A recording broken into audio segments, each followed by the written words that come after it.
Dans cette sixième partie de la série Apprendre à monter une vidéo sous Blender, nous allons voir ce que sont les proxys, très utiles lorsque vous travaillez avec de gros fichiers, et apprendre à les utiliser.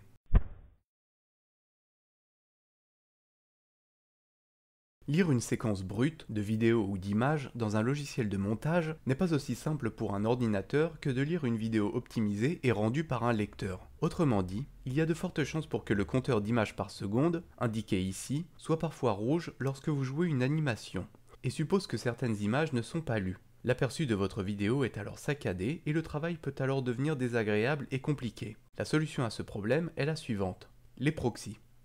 Lorsque vous ajoutez un clip à votre table de montage, Blender crée un chemin entre le fichier vidéo et lui-même pour produire l'aperçu. Le principe du proxy est de court-circuiter ce chemin en mettant en travers une reproduction basse qualité, plus légère et demandant moins de ressources à votre machine, de votre clip vidéo. Blender utilisera alors cette version légère pour l'aperçu à la place de l'original. Ainsi, vous pourrez travailler plus confortablement.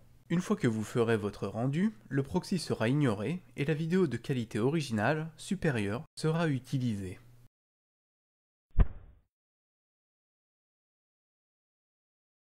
Depuis la version 2.93 de Blender, c'est ici, pour vérifier la version de votre logiciel, les proxys sont automatiquement créés lorsque vous ajoutez une vidéo à votre séquence, simplement comme cela. Ici, vous pourrez voir l'indication que le proxy est en création. Selon votre machine, la complexité de votre travail ou la taille et le poids des vidéos utilisées, si la navigation saccade encore, il vous sera peut-être nécessaire de réduire encore la qualité du proxy.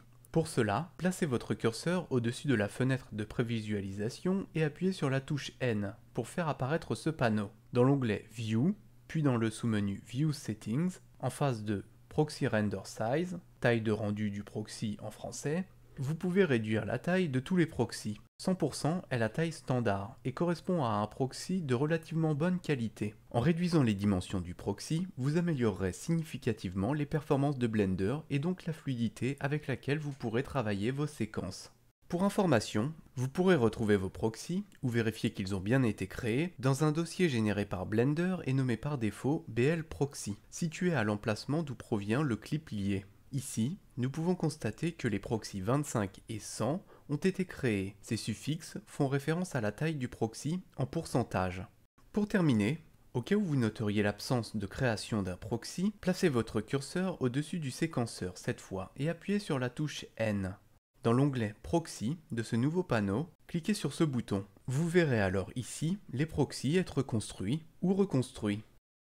Au passage, notez qu'ici, en surbrillance, vous verrez clip par clip les proxys qui doivent être créés. L'option Quality vous permettrait d'améliorer ou de réduire encore la qualité de vos proxys. Ceci est dit dans le but de clarifier l'interface, mais normalement, vous ne devriez pas avoir à y toucher. Les paramètres par défaut de ce panneau sont optimisés pour un grand nombre, sinon la majorité des usages. C'est tout pour les proxys. Dans la dernière vidéo de cette série, en lien en description de celle-ci, nous allons voir comment paramétrer correctement un rendu.